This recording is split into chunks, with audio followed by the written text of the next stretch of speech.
Ermənistan artıq anlamalıdır ki, öhdəliklərini yerinə yetirməkdən başqa çarəsi yoxdur. Əgər öhdəliklərini yerinə yetirməkdən boyun qaçırıb müxtəlif təxribatlara əl atarsa, Azərbaycan tərəfi mütləq cəza tədbirləri görəcək. Qisas əməliyyatı nəticəsində bunu bir daha nəinki Ermənistan, hətta bütün dünya gördü.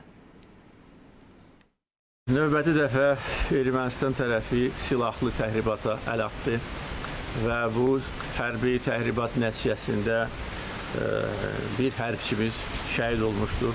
Allah ona rəhmət eləsin. Allah bütün şəhidlərimizə rəhmət eləsin. Ancaq hər kəs gördü və görməlidir ki, şəhidimizin qanı yerdə qalmadı. Biz dərhal qisas əməliyyatı keçirərək şəhidimizin qanını aldıq və qarşı tərəfi ciddi cəzalandırdıq. Bir neçə saat ərzində davam edən qisas əməliyyatı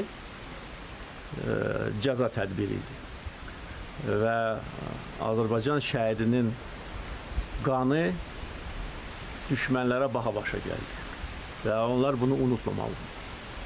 Əgər yenə də buna oxşar təhribat törədilərsə, cavab da eyni olacaq və heç kim bizə mane ola bilməz, heç kim bizi durdura bilməz. Biz öz torpağımızda istənilən əməliyyatı istənilən zaman apara bilərik. Sadəcə olaraq qisas əməliyyatının çox təsirli, ancaq qısa müddətli olması onu göstərir ki, bizim gücümüz də yerindədir. Eyni zamanda biz yeni müharibə istəmirik. Çünki 2-ci Qarabağ müharibəsi gücümüzü göstərdi və biz istədiyimizə hərbi və ondan sonra hərbi siyasi yollarla nail olduq. Digər arzularımıza da çatacağıq. Bəli, Vətən müharibəsindən sonra kapitulyasiya aktını imzalamağa məcbur qalan Ermənistan artıq çıxış yolunun olmadığını da yaxşı bilirdi. Elə bunun nəticəsi idi ki, kapitulyasiya aktını imzaladı və üzərinə öhdəlik götürdü. Amma müharibədən zaman keçdikcə biz ara-sıra Ermənistanın bəzi öhdəliklərindən boyun qaçırmaq cəhdlərini gördük. Təbii ki, belə addımlar cavabsız qala bilməzdi. Azərbaycan tərəfi həm diplomatik, həm də hərbi yolla Ermənistanı öhdəliklərini yerinə yetirməyə məcbur edir.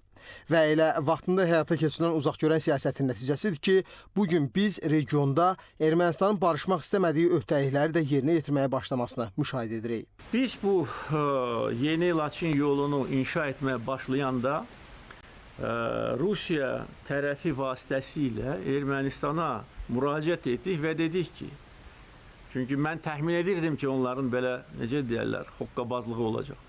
Təklif etmişdik ki, gəlin biz də sizin ərazidə yol tikək. Orada cəmi 8-9 kilometrdir. İmtina etdilər bundan. Dedilər ki, yox, biz özümüz eləyəcəyik. Və nə vaxt buna başladılar, özdə bunu başlamaq demək mümkündür. Çünki elə ancaq texniki, iqtisadi əsaslandırmasını bunlar indi işləyirlər. O vaxt ki, biz artıq rəsmi məktubla Rusiya tərəfinə bildiriş göndərdik. Və göndərdik bildiriş ki, bu yolu biz başa çatdırırıq avqustun 5-də və xahiş edirik ki, siz sülh məramlı kontingentin postlarını köhnə yoldan yeni yola keçirin. Bu da təbiidir. Və biz bu məktubu onlara göndərəndə, yəqin ki, Ermənistan tərəfi də onunla o məktubla tanış oldu. Ondan bir gün sonra Ermənistan bəyan etdi ki, biz bu yolun texniki iqtisadi əsaslandırmasını başlamaq istəyirik və 2023-cü ilin sonuna qədər biz bunu inşa edəcəyik. Yəni, bu faktiki olaraq manipulyasiyadır. Tamamilə qeyri-ciddi və qeyri-adekvat addımdır. Biz dedik, əgər belədirsə, onda biz avqustun 5-də Laçın dəhlizinə giririk, postlar qururuq və baxarıq sonra siz necə hərəkət edəcəksiniz. Ondan sonra aləm dəydi bir-birinə və Qarabağda yaşayan ermənilər bizə müraciət etdilər, xahiş etdilər, çox dəfələrlə xahiş etmişlər ki, onlara avqustun sonuna vaxt verilsin. Biz də buna razı olduq. Çünki biz indi avqustun 5-i olmasın, 25-i olsun, sentyabrın 1-i olsun, böyük fərq eləmir.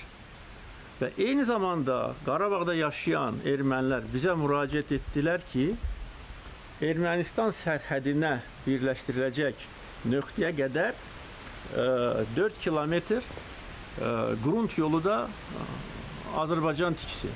Ona da biz razılaşdıq.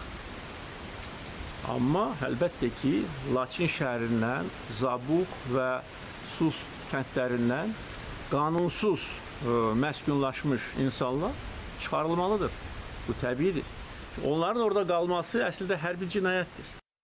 Prezident İlham Əliyevin açıqladığı məqamlardan da aydın olur ki, Ermənistan hakimiyyəti günü-gündən daha çox dalana dirənir. Zaman qonşularımızın əleyhinə işləyir və prezidentin də dediyi kimi proseslərə diqqət etsək bir məsələ tam aydındır. Vaxt ötdükcə nəsə dəyişə bilər, ancaq Azərbaycanın xeyrinə. Vüsal Qaraca, Rüstəm Mikayılzadə, Namiq Hüseynov, ASTV Xəbər.